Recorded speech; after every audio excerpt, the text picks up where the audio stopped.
This military junta is rebranding itself to hold elections, but a UN probe has found evidence of intensifying atrocities. As evidence mounts of intensifying atrocities, including the torture of children, being committed in Myanmar, the country's military generals are rebranding the junta regime and planning stage-managed elections in a nation they only control parts of.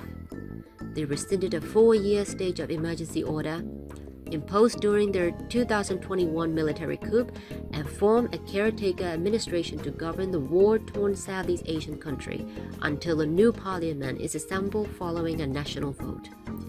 But it is merely a cosmetic change, analysts said, designed to give the appearance that is playing by the democratic playbook while remaining firmly in power, something Myanmar's military have a long and notorious history of doing. The election to be held in stages over December 2025 and January 2026 is resoundingly regarded as a sham and a tool used by the junta to give it a veneer of legitimacy as it seeks to entrench its rule and gain international recognition. The junta's notoriety, though, is only growing. UN investigators have gathered evidence of systemic tortures against those detained by the military, summary executions of captured combatants or civilians accused of being informers, children as young as 2 being detained in the place of their parents, and aerial attacks on schools, homes, and hospitals. How we got here. For more than 4 years, Myanmar's military rulers have waged a brutal civil war across the country, sending columns of troops on bloody rampages, torching and bombing villages, massacring residents, jailing opponents, and forcing young men and women to join the army. The United Nations and other rights groups have accused the military of war crimes as it battles democracy fighters and long-standing ethnic armed groups to cling to power. At the head of its junta is Senior General Myanmar, the army chief who seized power in 2021, overthrowing a democratically elected government of Nobel laureate Aung San Suu Kyi and installed himself as leader. The military, which has previously ruled Myanmar with an iron face for decades, sought to justify its takeover by alleging widespread voter fraud in the 2020 elections, which was won in a landslide by Suu Kyi's National League for Democracy Party. The claims were never substantiated. Myanmar has been sanctioned and spurned by the West. The country's economy is in tatters, and his military has lost significant territory in its grinding, multi-front civil war. Evidence of systemic torture. The UN's independent investigative mechanism for Myanmar has said that the frequency and intensity of atrocity in the country has only escalated over the past year. Children as young as 2 years old were often detained in place of their parents, and some were also abused and tortured, the group found. It has collected evidence of systemic torture in the military-run detention facility, including rape and other forms of sexual violence. Some detainees die as a result of the torture, according to the IAM. Those responsible include specific members and units of security forces involved in operations, as well as high-ranking commanders, according to the group. The military has repeatedly denied committing atrocities and says it is targeting terrorists. The junta has not responded to media requests for comment.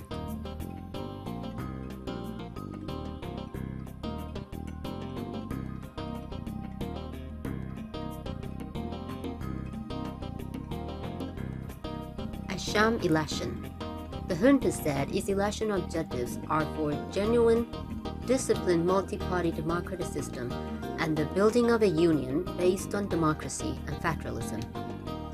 But with most of the country's pro-democracy lawmakers in exile or jail, and the military widespread repression and attacks on the people, such a vote would never be considered free or fair, observers say.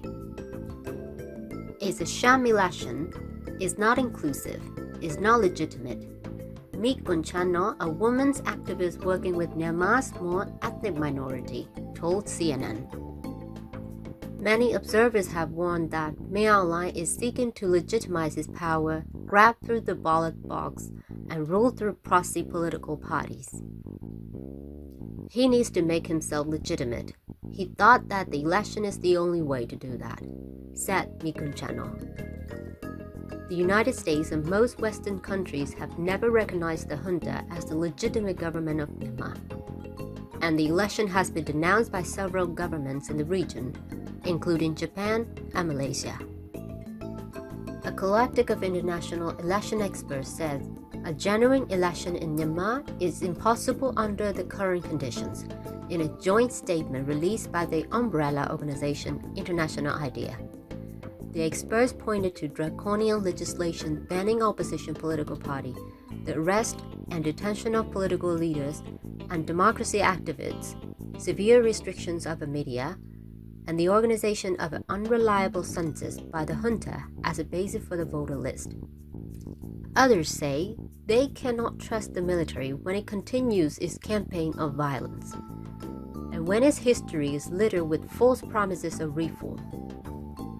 Voting in a war zone. Details on the election process are thin, but many citizens could be casting their votes in an active conflict zone or under the eyes of armed soldiers, a terrifying prospect that some say could lead to more violence. Junta bombs have destroyed homes, schools, markets, places of worship, and hospitals, and are a primary cause of the displacement of more than 3.5 million people across the country since the coup. There are fears that those in junta-controlled area will be threatened or coerced into voting, and some townships may never get to vote, given the junta's lack of control over large swaths of country outside its heartland and major city. One of the country's most powerful ethnic armed groups, the Arakan Army, has said it will not allow elections to be held in territories it controls, which includes most of the western Rakhine state. And the National Unity Government, an exile administration which considers itself the legitimate government of Myanmar, has urged the people to oppose and resist, participating in polls, saying the junta does not have the right or authority to conduct elections. There are also signs the military is moving to consolidate its power in those parts of the country it does not control. As it rescinded the nationwide state of emergency, it also imposed martial law in more than 60 townships, giving the military increased power in resistant strongholds. The military has been pushing hard to reclaim the territories it had lost, but regaining consolidated control, especially in the lead-up to the elections, will be a near impossibility within such a short time frame, said Ye Myo-hae, a senior fellow at the Southeast Asia Peace Institute based in Washington, D.C. Instead, holding elections amid this perilous context is likely to trigger even greater violence and escalate conflict nationwide. Already, there are moves to further quash dissent ahead of the poll. A new law criminalized criticism of election, threatening long prison sentences for those opposing or disrupting the vote. And a new cybercrime law expands the regime's online surveillance power, banning unauthorized use of VPNs and targeting users who access or share content from prohibited social media sites. Like putting old wine in a new bottle, Myanmar recently formed a new governing body, the National Security and Peace Commission, replacing a previous state administration council. The junta chief also has added chairman of the new regime to the roster of titles he now holds, which includes acting president and chief of the armed forces. And the new interim administration is stacked with loyalists and active military officers. The move was nothing more than an old trick, putting old wine in a new bottle, said Ye Myo-hae. The military has used such tactics many times throughout its history to create the illusion of change. The military junta, led by Myanmar, remains firmly in the driver's seat. It has been here before. Myanmar has been governed by successive military regimes, since 1962, turning a once prosperous nation into an impoverished pariah state home to some of the world's longest-running insurgencies. In 2008, the military regime pushed ahead with a constitutional reform that paved the way for a semi-civilian government to take power, while preserving its significant influence on the country's politics. What followed was a decade of limited democratic reform and freedoms that brought greater foreign investment, including the return of global brands like Coca-Cola and engagement with Western nations. A generation of young Myanmar nationals began to dream of a different future to their parents and grandparents as investment and opportunities poured in. But the military never really gave up political power. When State Councillor Aung San Suu Kyi's party stormed to a second-term victory in the 2020 elections, it came as a surprise to some military figures who had hoped their own proxy party might take power democratically. The former democracy icon was detained during a coup the following year, tried by a military court and sentenced to 27 years in prison. The 80-year-old's exact whereabouts is still a tightly guarded secret, and the junta has sought to ensure Suu Kyi and her popular, but now dissolved, NLD party will be politically wiped out. International recognition. By presenting itself as a civilian government, analysts say that military will also try to convince some countries to normalize ties. Russia and China are two of Myanmar's biggest backers, and Thailand and India have pushed for more engagement with the junta to end the crisis on their borders. China's foreign ministry last Thursday said it supports Myanmar's development path in line with its national conditions and Myanmar's steady advancement of its domestic political agenda. In recent weeks, Mail Online had unexpectedly good news from the US. A letter from the Trump administration detailing its new tariff raise was spun domestically by the junta leader as increased engagement. Then the Trump administration dropped sanctions on several companies and individuals responsible for supplying weapons to Myanmar, prompting outcry from the UN Special Rapporteur for Myanmar, Tom Andrews, who called the move unconscionable and a major step backwards for efforts to save innocent lives. Myanmar's Ministry of Information has also signed a $3 million a year deal with Washington lobbying firm DCI Group to help rebuild relations with the US, Reuters news agency recently reported.